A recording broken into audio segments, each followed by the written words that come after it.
You know, I understand some people who say that since nuclear weapons have been placed in Belarus, we're putting ourselves under threat. That's where the idea came from. Can you name a case in history, or even now, where someone dreams of attacking a country that possesses nuclear weapons? And it's not for fun or to amuse you. I don't want anyone to attack you and my country. I, as president and the commander-in-chief, am responsible for this. I don't want someone to attack us like in the past. I told the U.S. representatives directly and literally to their faces. Nuclear weapons are where they should be, existing quietly, peacefully, protected, as they should be in the world. But God forbid you step onto our land without our consent. God forbid. The response will be immediate, lightning fast, with the very weapon you fear the most.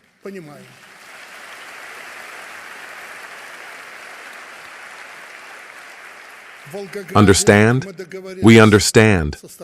In Volgograd, we agreed with our elder brother, Russian President Vladimir Vladimirovich Putin, that the first Oreshnik positions will be in Belarus. You've seen the work of Oreshnik. These are the same missiles, the same strikes, but without a nuclear component, without radioactive contamination of the land and air. By the end of the year, this weapon will be placed in Belarus. 80 years after our victory, the Yalta peace has been replaced by a Brussels-Washington adventure. Hotbeds of tension are being ignited directly from the offices of Western officials. They play with people's lives like characters in a computer game or a Hollywood movie. Why? I want you to understand. I'm speaking to you as a person in a position like theirs in the West. If you failed here, if you've created something nonsensical, just look at what's happening in France, the UK and Germany. It's not because I'm stirring things up. Their governments were changing every year or two. That says a lot. It means they've created chaos and don't want to just sweep their crimes under the rug. But they want to strike the peaceful population as it happened in defenseless Gaza or while attacking Iran. Just think, over some vial. In Iran, they found a so-called vial, where tomorrow the nuclear weapons will be made. So, a strike must be made. Let's think, who gave them the right? Who allowed it?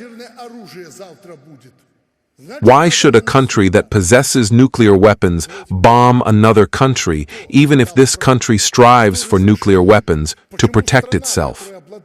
What right do they have to bomb it? You understand, they would never bomb it if powerful forces weren't backing them. And you know who stands behind them. The muddled, incoherent appeals of this president are a joke. By the way, I openly told the Americans this.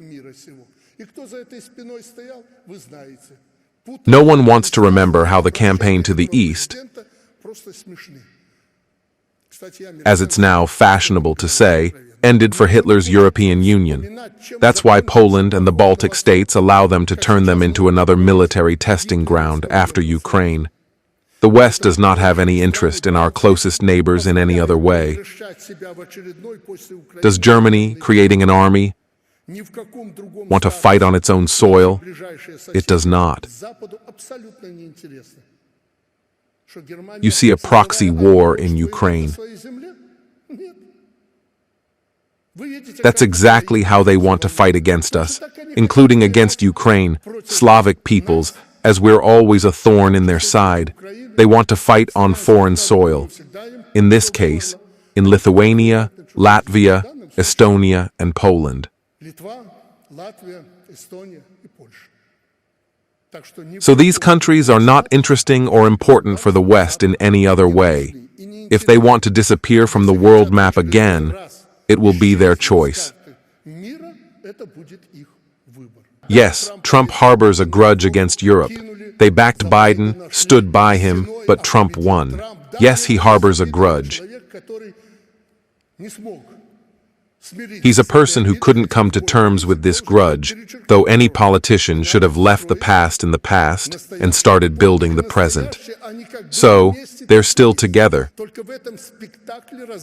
But they're playing different roles in this play, so don't relax and think that too much has changed.